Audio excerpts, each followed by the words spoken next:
तो जी मैं तो ये कहता हूँ आप जो है हनुमान चालीसा का पाठ करें सुबह शाम अपना जो है, और सात्विक भोजन करें क्योंकि हनुमान जी को सात्विक भोजन ही पसंद है। अच्छा। तो अंधेरा था, तो अंधेरे में मैं जब उसमें फिर मेरे दिमाग में आया कि ये सिद्धबली महाराज थे। हाँ। जो संकट मोचन हनुमान जी हैं, कलयुग में अगर आप उनका नाम लेते हो तो आपके सारे कष्ट, सारी विघ्न बाधाएं क्षण में दूर हो जाती हैं। वो जिस पे हनुमान का ही चढ़ा रंग है, उसका रुतबा जहाँ में बुलंद है। वो जिस पे हनुमान का ही चढ़ा रंग है, उसका रुतबा जहाँ में बुलंद है। वो उसका रुतबा जहाँ में बुलंद है, उसका रुतबा जहाँ में बुलंद है। वो जिस पे हनुमान का, जिस पे हनुमान का, जिस पे हनुमान का ही चढ़ा रंग है, उसका रुतबा जहाँ में बुलंद है। वो जिस पे हनुमान का ही चढ़ा रंग है, उसका रुतबा जहाँ में बुलंद है। जिसके सब कुछ यहाँ हनुमान है, जिसके जान प्राण मान सम्मान है। जिसके सब कुछ यहाँ हनुमान है, जिसके जान प्राण मान सम्मान है। जो फकीरी में, जो फकीरी में, जो फकीरी में मस्त मलंग है, उसका रुतबा जहाँ में बुलंद है। वो जिस पे जय सिया राम। जय सिया राम। सब सुख लहे तुम्हारी सरना, तुम रक्षक काहू को डरना। हनुमान जी प्रसन्न हो जाए भक्तों पर तो सब संभव हो जाता है। एक बहुत ही महत्वपूर्ण शख्सियत, एक संत हैं जिनका समय हिमालयन क्षेत्रों में भी काफ़ी व्यतीत हुआ है। और जैसे कि आपसे बातें हो रही थी, आप सिद्धबली हनुमान जी के भी भक्त हैं, कोटद्वार वाले हनुमान जी। आप हिमयोगी राहुल दयाल जी महाराज जी हैं। स्वागत है आपका। जय सिया राम। आपका बहुत बहुत स्वागत प्रभु। देखिए, सबसे पहले तो हम आपसे संकट मोचन हनुमान जी के बारे में ही जानना चाहेंगे। अभी इस प्रोग्राम को रिकॉर्ड करने के पहले आप बड़ी अच्छी अच्छी बातें सब हनुमान जी को लेकर के बता रहे थे। हम चाहते हैं कि सबसे पहले आप ये बताइए कि इस कलयुग में संकट मोचन हनुमान जी की आराधना की जाए तो क्या सब संभव हो जाता है भक्तों के जीवन में? क्योंकि जो आप बोल रहे हो सत्य है। जो संकट मोचन हनुमान जी हैं, कलयुग में अगर आप उनका नाम लेते हो तो आपके सारे कष्ट, सारी विघ्न बाधाएं क्षण में दूर हो जाती हैं। जी जी। क्षण में मतलब कि चुटकी भर में। आपको मैंने वाकया बताया था शायद कि जब मैं छोटा था, छोटा मतलब कि 6वीं या 7वीं में पढ़ता था उस टाइम पे। अच्छा अच्छा। तो उस टाइम पे आपको पता ही इतना कुछ होता नहीं था, मतलब मीडिया कुछ नहीं था, मोबाइल नहीं थे, और घर के जो मदर फादर हैं वो भी अपने अपने कार्यों में व्यस्त रहते थे। जो बच्चे क्या है कि वो यूजुअली अकेले ही भ्रमण करते थे, कहीं पे भी जाते थे बच्चे अकेले ही आना जाना। तो हमारे जैसे खेलने का क्षेत्र था घर से 10 किलोमीटर राइट लेफ्ट, मतलब कि पूरा एक रेडियस था 10 किलोमीटर का, तो उसमें ही हम खेला करते थे। अच्छा। क्योंकि इतना बड़ा वास्ट स्पेस था, और उस टाइम कोई ऐसी वो भी नहीं थी बाउंडेशन कि अपने को यहाँ खेलना यहाँ नहीं खेलना, हम कहीं भी जाके खेल सकते थे। तो उस समय पे जैसे हम, क्योंकि बच्चे तो थे ही, तो डर लगता था, मन में कोई भय लगता था या कोई अंधेरा होता था तो उस टाइम पे डर लगता था अपने को। तो उस टाइम पे क्या था कि हनुमान जी का मैं उस टाइम स्मरण करता था। अच्छा। और हनुमान चालीसा जी का पाठ करता था उस टाइम पे, हनुमान चालीसा जी का। और एक बहुत छोटी सी छाया चित्र थी मेरे पास में हनुमान जी की, जिसमें हनुमान जी समुद्र को पार कर रहे हैं, और समुद्र को पार करते हुए एक बहुत विशाल काया, अच्छा, मगरमच्छ, उस मगरमच्छ की पीठ पे हनुमान जी विराजमान हैं, और वो मगरमच्छ समुद्र को पार कर रहा है और हनुमान जी उसके ऊपर गदा लेके बैठे हैं। अच्छा। तो जैसे ही अगर मुझे कोई भी भय लगता था या कुछ भी होता था तो मैं उस तस्वीर को देख लेता था, उस फोटो को देख लेता था। और फोटो को देखते ही सारा भया मेरा दूर हो जाता छूर मंत्र हो मतलब आप 12-14 साल के रहे होंगे, ये तब की बात है। हाँ 12 के करीब रहा था मैं उस टाइम पे। तो उस टाइम से हनुमान जी के प्रति जो है मेरा बहुत बड़ा वो लगाव था, और जो लगाव अभी भी है। और उस टाइम पे बचपन में हनुमान जी का नाम लेना और हनुमान चालीसा का पाठ करना, तो यानी कि भय से मुक्ति। भय से मुक्ति। अच्छा ये बताएं कि आप संभवतः कोट द्वार के आसपास के रहने वाले जी हैं। प्रभु जी। और आपसे बातें हो रही थी, आप बता रहे थे कि हनुमान जी के प्रति बड़ी लगन है, आस्था है, जी प्रभु। अक्सर वहाँ जाते थे। जी प्रभु। तो ये जो लगन लगी, ये लगी कैसे आप हनुमान जी के प्रति? प्रभु ऐसा है कि मेरे पिताजी बहुत बड़े भक्त थे श्री रामचंद्र जी के, श्री कृपाराम जी, जो कि उनका देहवास हो चुका है। अच्छा। तो वो इतने अटूट भक्त थे श्री रामचंद्र जी के और हनुमान जी के, कि सुबह 2 घंटे और शाम को 2 घंटे उन्होंने अपना हनुमान जी को और राम जी को देना ही देना है। अच्छा, वो समर्पित कर दिया। समर्पित करना है। 4 घंटे, एक दिन में 24 घंटे होते हैं प्रभु। तो एक दिन में अगर 24 घंटे हुए तो उसमें से 4 घंटे उन्होंने भक्ति के लिए निकाले। और वो समय ऐसा था प्रभु जी कि उस समय चाहे कुछ भी हो जाए, चाहे भूकंप आए या कोई भी मेहमान घर पे आ जाए, कुछ भी हो जाए, लेकिन वो अपनी भक्ति के समय भक्ति उन्होंने करनी है तो करनी है। सुबह और संध्या के समय पे 2 समय उन्होंने राम जी की और हनुमान जी की भक्ति करनी है। तो जब हमने बचपन में देखा पिताजी को कि भक्ति भाव में लीन है, तो उस समय पे एक तो हनुमान जी के प्रति एकदम आस्था जगी, और बचपन में जो भी डर लगता था वो हनुमान जी इसको दूर करते थे। तुरंत के तुरंत, हाथों हाथ, जैसे हनुमान चालीसा पढ़ा वैसे ही डर दूर हो गया, भय दूर हो गया। तो वो जो छवि है हनुमान जी की, जी वो प्रभु। आज भी जी प्रभु, आज भी बता रहे थे हनुमान जी की छवि है। लगभग 30-35 साल हो गए इस बात बिल्कुल को। प्रभु, बिल्कुल। मतलब आप ये माने कि उसके बाद भी हनुमान जी के प्रति इतनी श्रद्धा बढ़ती गई कि जैसे कोई संकट आया तो हनुमान जी का नाम ले लिया, राम जी का नाम ले लिया, तो वो संकट जो है टल गया। अच्छा।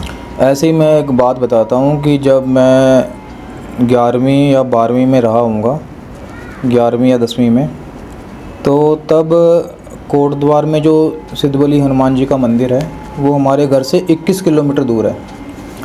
तो उस समय पे क्या था कि साधन सीमित थे, यातायात के साधन सीमित थे, और ये सब स्कूटर और कार वगैरह उस टाइम थी नहीं घर पे।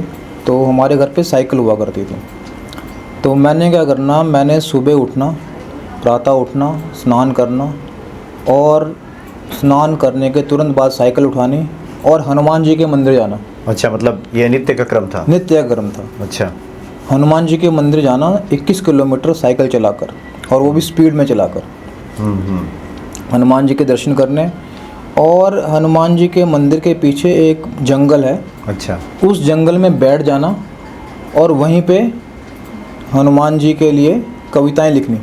अच्छा, कविताएं लिखते थे? कविताएं लिखनी। तो कविताएं लिखनी और कविता का पाठ भी करना और बोलना भी, जबकि उस जंगल में कोई था नहीं सुनने वाला, लेकिन अपने आप को खुशी मिलती है।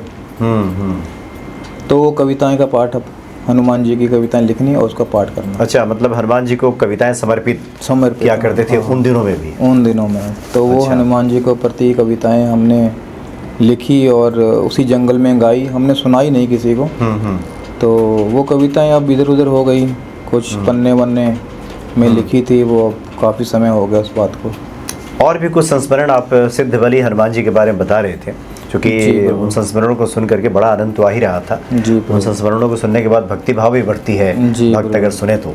अगर आप चाहें तो आप अगर उन संस्मरणों को अगर सुनाना चाहें जी कि हनुमान जी को लेकर के और क्या क्या संस्मरण है? प्रभु जी ऐसा है कि अभी हम तो ये बोलना चाहते हैं, लेकिन थोड़ा सा संकोच ये है कि हनुमान जी जो है वो थोड़ा रुष्ट ना हो जाए हमसे, ये भी हो सकता है। लेकिन क्योंकि हनुमान जी हैं और रुष्ट तो होंगे नहीं, तो उनसे मैं क्षमा याचना करता हूँ कि जो स्मरण है मेरे मन में जी। वो मैं भक्तों को बताऊं।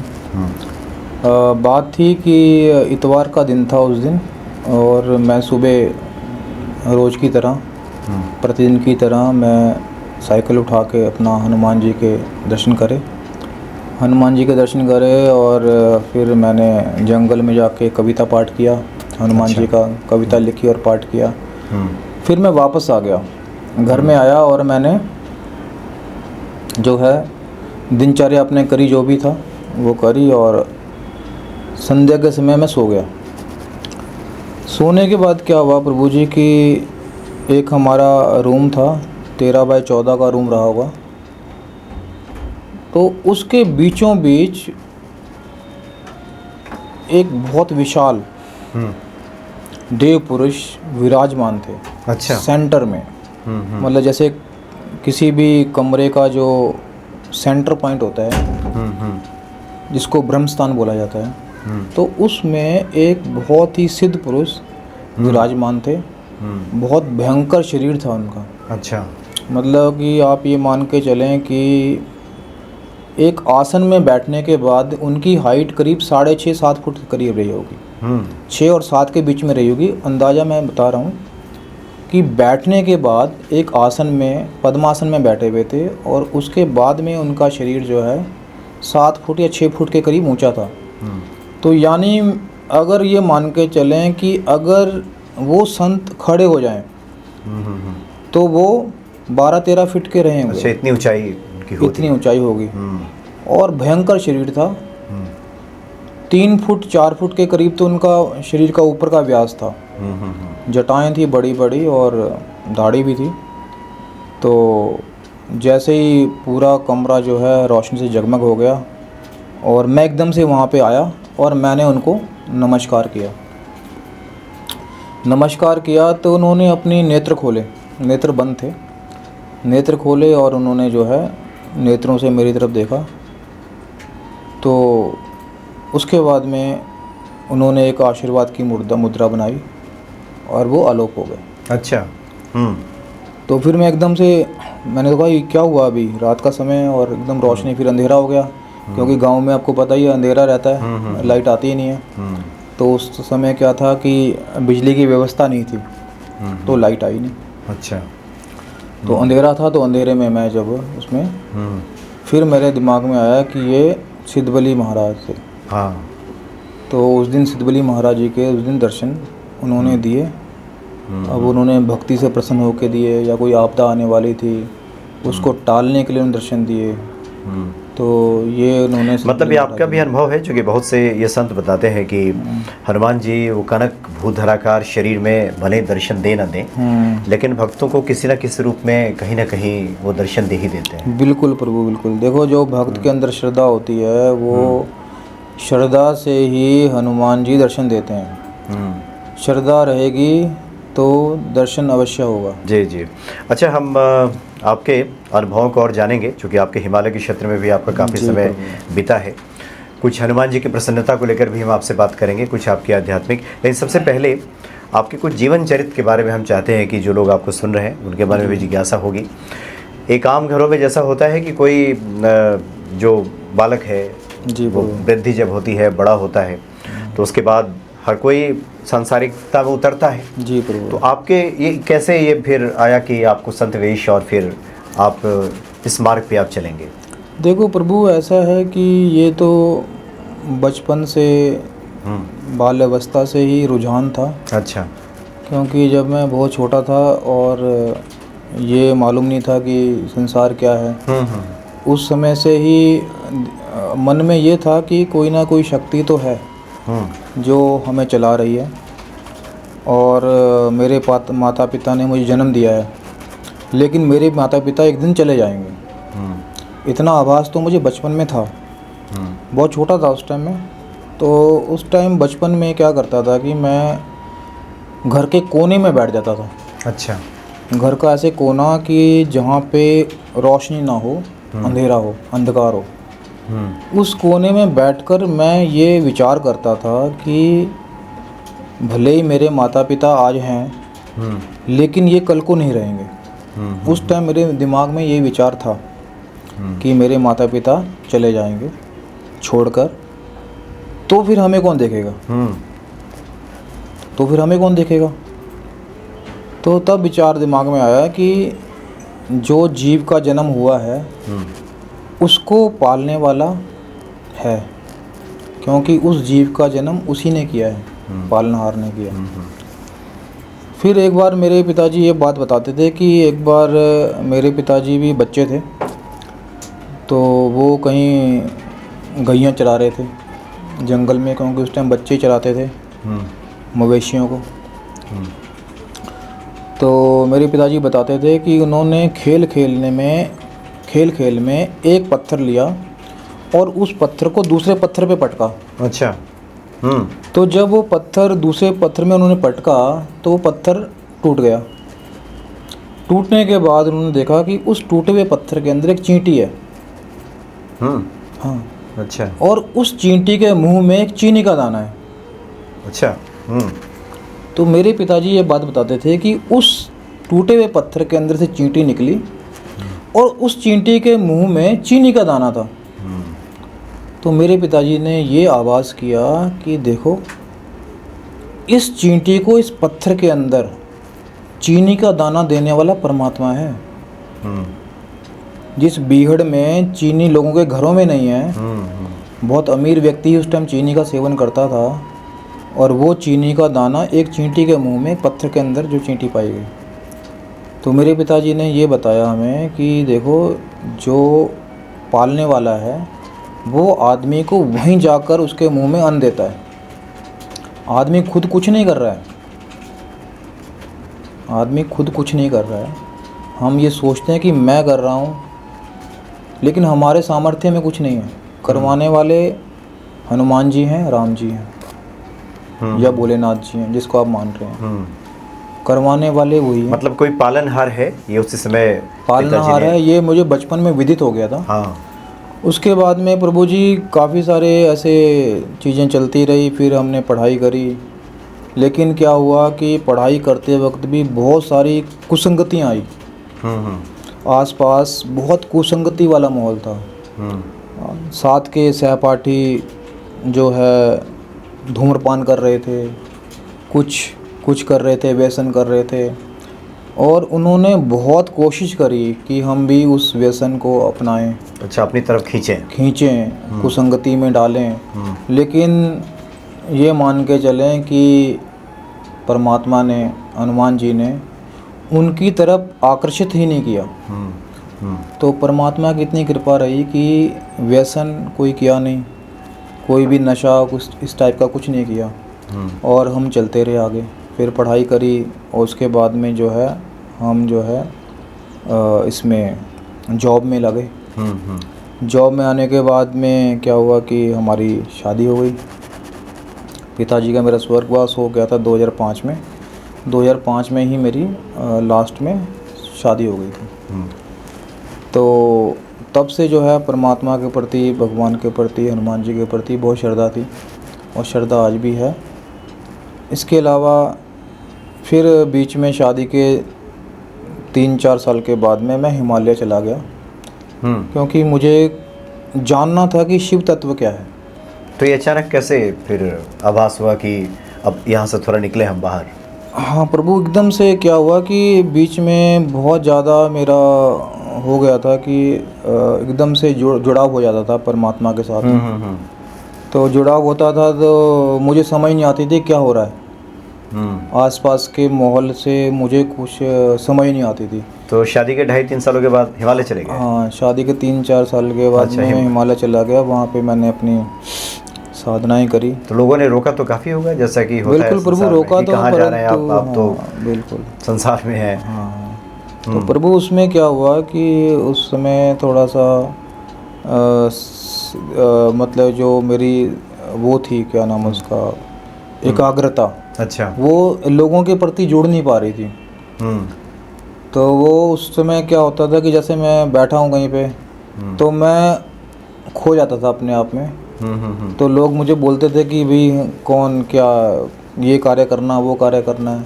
तो तब मेरी आंखें खुलती थी आंखें खुलने के बाद में फिर क्या होता था कि फिर मुझे 4 से 5 मिनट लगते थे समझने में कि ये मेरे सामने जो मनुष्य बैठा है ये कौन है। अच्छा। तो उस समय ऐसा हो गया था प्रभु जी कि अगर मेरी धर्मपत्नी भी मेरे सामने बैठी है और अगर मैं उसमें चला गया मतलब कि मतलब होकर के भी आप वहाँ नहीं होते थे तो वापस आंखें खोलने के बाद में मैं अपनी धर्मपत्नी को पहचानने में 3-4 मिनट लगा देता था। अच्छा। कि भाई ये मेरे सामने कौन बैठा है। तो फिर चीज़ें जुड़ती थी धीरे धीरे करके कि हाँ मैं यहाँ हूँ। तो ऐसे जुड़ते जुड़ते फिर वो 3-4 मिनट लगते थे, 5 मिनट के करीब। फिर मुझे समझ आता था कि अच्छा मैं यहाँ पे हूँ और ये मेरी धर्मपत्नी है और ये मेरे रिलेटिव हैं। तब मुझे एहसास होता था। अच्छा। तो फिर वो कंडीशन बहुत ही वो थी कि संन्यास में जाने के लिए उपयुक्त। तो फिर मैंने जो है वो 5 साल हिमालय में बिताए। तो पूरे 5 साल आपने वहाँ व्यतीत किया। तो इन 5 सालों में फिर एक बार आपको अंतर प्रेरणा हुई कि जो सांसारिक दायित्व पे हो तो अधूरा रह गया है और पुनः आप इधर दिल्ली एनसीआर में आ गए। तो फिर अब संतुलन कैसे बैठता है, जैसे कि आध्यात्मिक यात्रा भी चलती रहे और सांसारिक कार्य भी चले? जी प्रभु, संतुलन बिठाने के लिए प्रभु जी खास कुछ करना नहीं होता। सिर्फ अपना जो है ध्यान करो परमात्मा का, हनुमान जी का ध्यान करो, भोलेनाथ का ध्यान करो और अपने कार्यों में निष्ठा रखो। अगर आपने कोई संसारिक कार्य करना है, सपोज आप जॉब ही कर रहे हो, बिजनेस कर रहे हो, आप उसमें सत्यनिष्ठ कार्य करो। सत्यनिष्ठ का मतलब कि जो सत्य है वही करो, असत्य को ना करो। तो कार्य अपने आप ही होते जाते हैं। आज की डेट में मैं आपको बताता हूँ कि मेरे पास में 8,500 करोड़ के प्रोजेक्ट हैं। अच्छा। हाँ, 8,500 करोड़ के प्रोजेक्ट्स को मैं संभालते हैं यहाँ पर प्रोक्योरमेंट संभाल रहा हूँ। अच्छा। और आप ये यकीन मानेंगे कि अगर किसी प्रोक्योरमेंट मैनेजर को 8,500 करोड़ के प्रोजेक्ट दे दिए जाएं तो वो पागल हो जाता है। मतलब वो शाम को जाकर दारू पीता है। मतलब इतना टेंशन हो जाता है, इतना टेंशन हो जाता है प्रभु जी। और वो बात बात में लोगों को चिल्लाता है, मतलब कुछ भी गलत बोलता है। जबकि आप एकदम स्थिर शांत चित्त बैठे हुए हैं। तो प्रभु जी शांत चित्त होने का मतलब सिर्फ परमात्मा की कृपा है। अगर हम उनके प्रति सनातन में क्या बोला है कि जो हरि हैं, हरि ही सब कुछ है, हम कुछ नहीं है। क्योंकि हम तो हरि से हैं और हमारे अंदर ही हरि बैठा है, तो हम हरि का नाम क्यों ना लें। हनुमान जी क्या है, हनुमान जी हरि हैं हमारे, उनका नाम लेंगे तो अपने भी कार्य होते जाएंगे। जी हाँ, जी हाँ। एक पॉडकास्ट में, चूँकि आपके पूरे जीवन चरित्र को समेटना इतना आसान नहीं है, लेकिन हम चाहते हैं कि आपके बारे में आज प्रारंभिक जानकारी लोगों को मिल जाए। अभी हमने देखा कि आपने भगवान शिव की भी चर्चा की। अभी रुद्राक्ष भी आपने अपनी भुजाओं पर बांधा हुआ है, सर पे भी है, एक जटाजूट भी है। जी प्रभु। तो भगवान शिव संभवतः आपके इष्ट हैं? जी प्रभु जी, शिव जी क्योंकि इष्ट ऐसे हैं क्योंकि उनका जो चरित्र है वो हर मनुष्य के चरित्र से मिलता है। अच्छा, मतलब उनके जैसा कोई गृहस्थ नहीं है। हाँ, देखो अब जो शिव जी भगवान हैं वो गृहस्थ भी हैं और जो सन्यासी भी हैं, सन्यासी भी हैं, पार्वती माता भी हैं, उनके पुत्र भी हैं। ठीक है, गणेश जी हैं, कार्तिक जी हैं, साथ में जो है वो सृष्टि को लेके चल रहे हैं। नंदी जी साथ में चल रहे हैं, जी है अपना नाग जी साथ में चल रहे हैं, वासुकी नाग जी साथ में चल रहे हैं।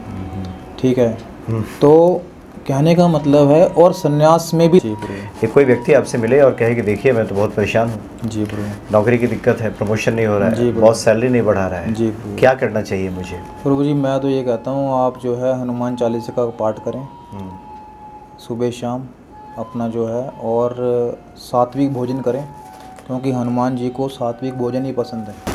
अगर आप ये कहते हो कि मैं सात्विक भोजन नहीं खा सकता या सात्विक भोजन नहीं खाते कई लोग और हनुमान जी की पूजा कर रहे हैं तो वो थोड़ा सा चलेगा नहीं प्रभु जी। तो सात्विक भोजन करना बहुत आवश्यकता है और सात्विक विचार होना चाहिए, सात्विक भोजन होना चाहिए और किसी के प्रति हमारे मन में नफरत नहीं होनी चाहिए, सबके प्रति हमारा प्रेम भाव होना चाहिए। तो इन संकटों से निकलने के लिए बिल्कुल आपने कहा कि हनुमान चालीसा का पाठ करें क्योंकि ये तो बचपन से मैंने देखा, इसके लिए कुछ किसी विधि से आप करते हैं, कोई विशेष उपाय? विधि तो देखो, सबसे बड़ी विधि जो है ना वो आपके भाव हैं। सबसे बड़ी विधि है हमारे मन के भाव। और दूसरा है, मैंने आपको जो बताया कि सात्विक आहार होना जरूरी है। आप मांसाहार करके हनुमान जी की भक्ति नहीं कर सकते, और करनी भी नहीं चाहिए, वो उल्टा पड़ जाएगा। क्योंकि हनुमान जी किसी जीव के प्रति कभी भी वो भाव नहीं रखते। तो हनुमान जी की जब भी भक्ति करनी है तो सात्विक होनी चाहिए, मांसाहार नहीं होना चाहिए प्रभु जी, और मन में शुद्धता होनी चाहिए। ये 3 चीज़ करें और मन में ये बिठाएं, हनुमान जी मेरे सामने बैठे हैं और मैं हनुमान जी की आराधना कर रहा हूँ। तो हनुमान जी उसी टाइम आपको देंगे, दर्शन देंगे, और आपको उस संकट से निकालेंगे प्रभु जी। और आप भक्ति करने के बाद में अगर रात को शयन कर रहे हैं तब भी आपके मन में हनुमान जी का ध्यान रहना चाहिए। राम जी का ध्यान रहना चाहिए, हनुमान जी का ध्यान रहना चाहिए। अगर अच्छा, आप बहुत से संतों से बातचीत होती है तो बातों क्रम में लोग बताते हैं कि भक्ति के साथ साथ हमने बहुत सारे जैसे उपाय भी किए हैं, कई बार संकट आता है, तो क्या इस पे आपका विश्वास है वो इन उपायों पे? जैसे हनुमान जी को पान के पत्ते पे लिख करके चढ़ा दिया, पीपल के पत्ते जी प्रभु, हाँ। क्या आपने कभी इसका? मैंने प्रभु नहीं किया उस टाइप का कभी भी। तो मैंने प्रभु जी उपाय अब आज तक नहीं कोई किया।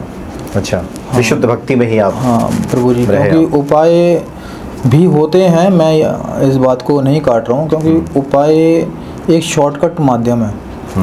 कि जैसे आपने बोला कि आप ये उपाय कर लो तो उसमें आपको रिलीफ मिलेगा, तो उपाय शॉर्टकट मेथड है, और उसमें क्या है कि चांसेस हैं कि वो सक्सेस भी हो और ना भी उसका कोई इम्पैक्ट निकले। लेकिन भक्ति मार्ग ऐसा है कि प्रभु जी उसमें तो रिजल्ट मिलना ही मिलना है। यही है। तो बड़ा आनंद आया आपसे बातचीत करके, और मुझे जानकारी मिली कि आपने तो बड़ी अच्छी कुटिया बनाई है। जी प्रभु। कभी ईश्वर की प्रेरणा हुई तो हम मिलेंगे। जी प्रभु। और वहाँ आपने नर्मदेश्वर भगवान शिव को स्थापित किया है, एक बार हम लोग वहाँ दर्शन करेंगे। भगवान शिव की प्रेरणा हुई तो बहुत बहुत धन्यवाद आपका। जय हो, जय श्री राम। जय सिया राम। जय श्री राम।